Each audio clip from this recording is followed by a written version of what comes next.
Hello दोस्तों, आपके अपने YouTube channel update TET C TET में आप सभी का स्वागत है। दोस्तों, इस वीडियो में हम बहुत ही महत्वपूर्ण वीडियो लेकर आए हैं जो आपका पशुओं के नाम संस्कृत में, पक्षियों के नाम और आपकी वस्तुओं के नाम, रोगों के नाम सभी इस वीडियो में हम डिस्कस करने वाले हैं। जब हमने पेपर डिस्कस किया था तो आपको बताया था कि उसमें यह जो है नाम संस्कृत में कितने महत्वपूर्ण है और पेपर में कितने प्रश्न बनते हैं इनसे। तो इस वीडियो में हम संस्कृत में जो नाम है, आपके जो अंगों के नाम हैं, पशुओं के नाम हैं, अन्य मतलब जो आपके गेहूँ वगैरह इनके नाम हैं, सबकी इसमें हम डिस्कस करने वाले हैं। तो दोस्तों, इस वीडियो में जितना भी हम पढ़ेंगे वह आप अपने नोट्स बुक में लिख लीजिए, क्योंकि पेपर की दृष्टि से देखें तो यह बहुत ही महत्वपूर्ण चैप्टर बन जाता है। चलिए देखते हैं फिर हम पशुओं के नाम। जैसे कि घोड़ा को अश्व कहा जाता है और बकरा को अजाह कहा जाता है, बकरी को अजाह कहा जाता है, ऊँट को ऊष्टाह कहा जाता है, कुत्ता को कुकरा और गधा को गरबाह कहा जाता है। इसी प्रकार नेवला को नकुला और भैंस को महिषी, बिल्ली को मरजारी, चूहा को मूसका कहा जाता है तथा हिरन को मृगहा, कुत्ता को श्वान और शेर को सिंह कहा जाता है।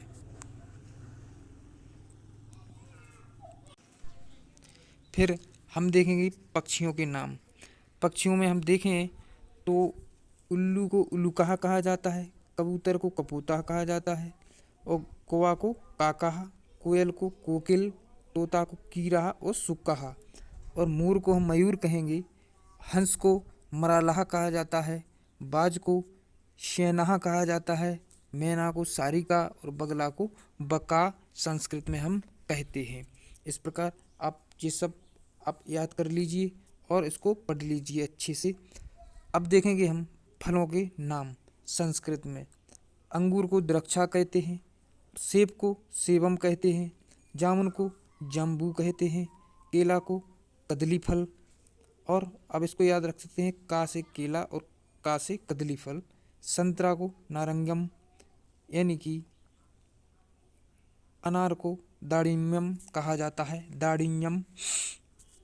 और देखें अगर तो ककड़ी को कार्कटिका कहा जाता है, तरबूज को कालिंदम कहा जाता है और सिंघाड़े को श्रृंगारकम कहा जाता है। देखें अगर मकरम को जो है कमरम को कमरक्षम कहा जाता है, खरबूजा को खरबूजम कहा जाता है और बदरी फलम बेर को कहते हैं। इसी प्रकार आगे हम देखने वाले हैं अन्नों के नाम, जो कि पेपर में बार बार पूछा जाता है। जैसे कि पेपर में पूछा जाए कि अन्न को संस्कृत में क्या कहते हैं तो अन्नम कहते हैं। अगर पूछा जाए कि मटर को क्या कहते हैं तो हम कलाय कहते हैं। अगर पूछा जाए उड़द को क्या कहते हैं तो मसान कहते हैं। और पेपर में आ जाए गेहूं का संस्कृत नाम गोधूम है तो हम लिख सकते हैं। चना का होगा चड़कहा और चावल का होगा तंडुल और जो है जौ का होगा सबाहा। इस प्रकार जो पेपर में इससे जो संबंधित कुछ भी आता है तो आप इसको लिख लेंगे, हम आशा करते हैं। और देखेंगे हम रोगों के नाम संस्कृत में। तो देखिए, पहला होगा आपका अतिसार, दस्त को कहा जाता है। कब्ज होता है उसको अर्जुनम कहा जाता है। खांसी को कसाह कहते हैं और जो विषम ज्वर होता है उसको मलेरिया बुखार कहते हैं। चेचक को शीतल कहते हैं और जो हैजा है उसको विश्चिका और फोड़ा को पिटिका, पीलिया को पांडु और टीबी को राज्यक्षमा और जो है लकवा को पक्षाघात कहते हैं। अब देखिए शरीर के अंग तथा उनसे संबंधित शब्द।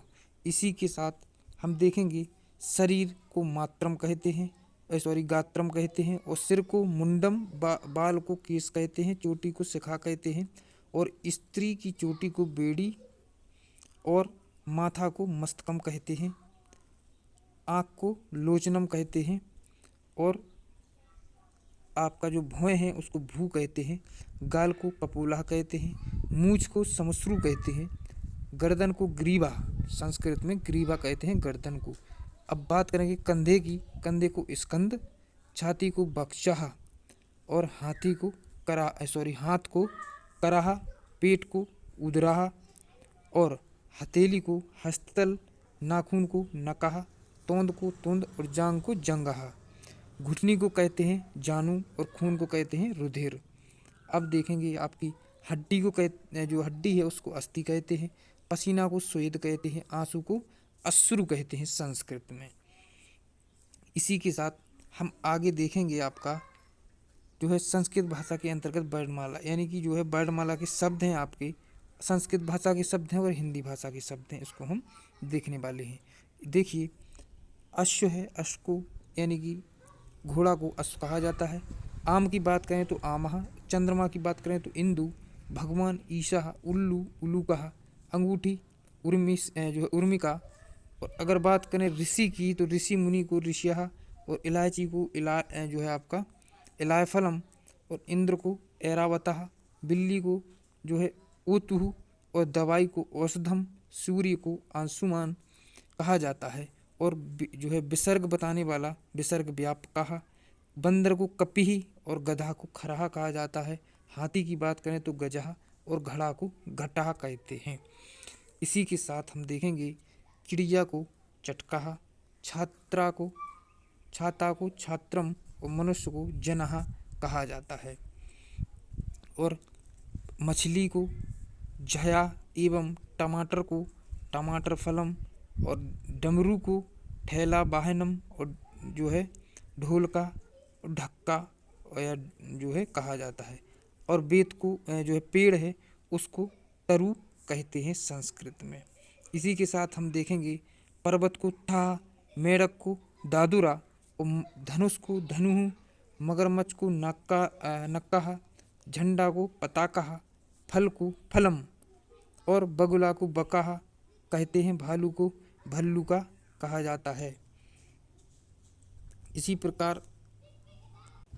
प्रकार देखेंगे आप तो मोर को मयूरा, और सन्यासी को यति, और रथ को रतः, स्त्री को जो है ललना, बंदर को बानरहा, खरगोश को शासकाह, और शतकोण को शतकोणम, जो है तालाब को सरोवर कहा जाता है। हल को हलम, राजपूत को क्षत्रिय है, त्रिशूल को त्रिशूला, ज्ञानी को ज्ञानी ही कहते हैं।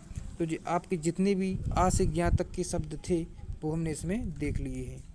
तो हम आशा करते हैं कि आपको यह वीडियो बहुत ही हेल्पफुल लगा होगा, और आप इसी प्रकार की वीडियो चाहते होंगे और हमारे चैनल को सब्सक्राइब करेंगे।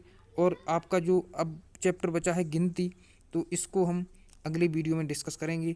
जो आपका फर्स्ट सेमेस्टर में 1 से लेकर 50 तक की गिनती पूछी जाती है, परंतु हम आपको 1 से 100 तक की गिनती याद कराएंगे विथ ट्रिक के साथ, किस प्रकार हम उसको याद रख सकते हैं और कौन कौन से शब्द हमें याद रखने होते हैं, कौन कौन शब्द आते हैं गिनती में से अधिकतर पेपर में देखें अगर तो पेपर में देखने के बाद हम जो आप याद करेंगे गिनती कि किस प्रकार करना है।